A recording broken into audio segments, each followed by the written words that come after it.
UPI India का है, जिसे एनपीसीआई इंडियन कंपनी ने बनाया है। रियल टाइम ऑनलाइन ट्रांजैक्शन में वर्ल्ड में हम 49% के साथ लीड कर रहे हैं। पर यूपीआई के इंडियन होने के बावजूद जो यूपीआई को यूज करके ट्रांजैक्शन में हमारी हेल्प करते हैं, उस पर डोमिनेंस फॉरेन कंपनीज का है। सुनने में अजीब लगता है ना। मार्च के डाटा के हिसाब से इंडिया में यूपीआई ट्रांजैक्शन 22.6 बिलियन रहा है, जिसकी वैल्यू अप्रॉक्स 29.5 लाख करोड़ रही थी। पर इस वैल्यू का 50% फोन पे से ट्रांजैक्शन हुआ।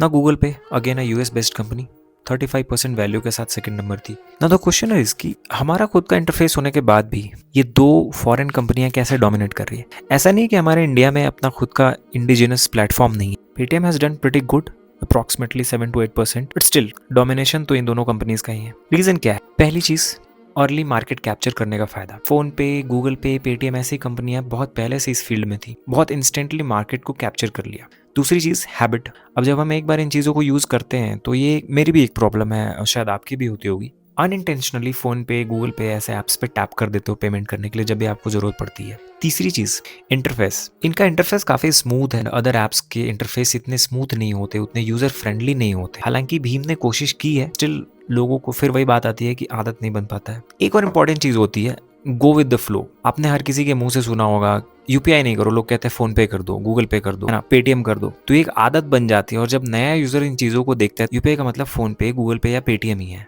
वो अदर किसी के बारे में ना तो जानते हैं ना ही सोच पाते हैं। लेकिन रिसेंटली एनपीसीआई ने एक नया रूल लागू किया है जिसमें किसी भी प्लेटफॉर्म को 30% से ज्यादा मार्केट कैप रखने नहीं दिया जाएगा, जिससे कि ये जो डुओपोली है इस पे कंट्रोल आएगा।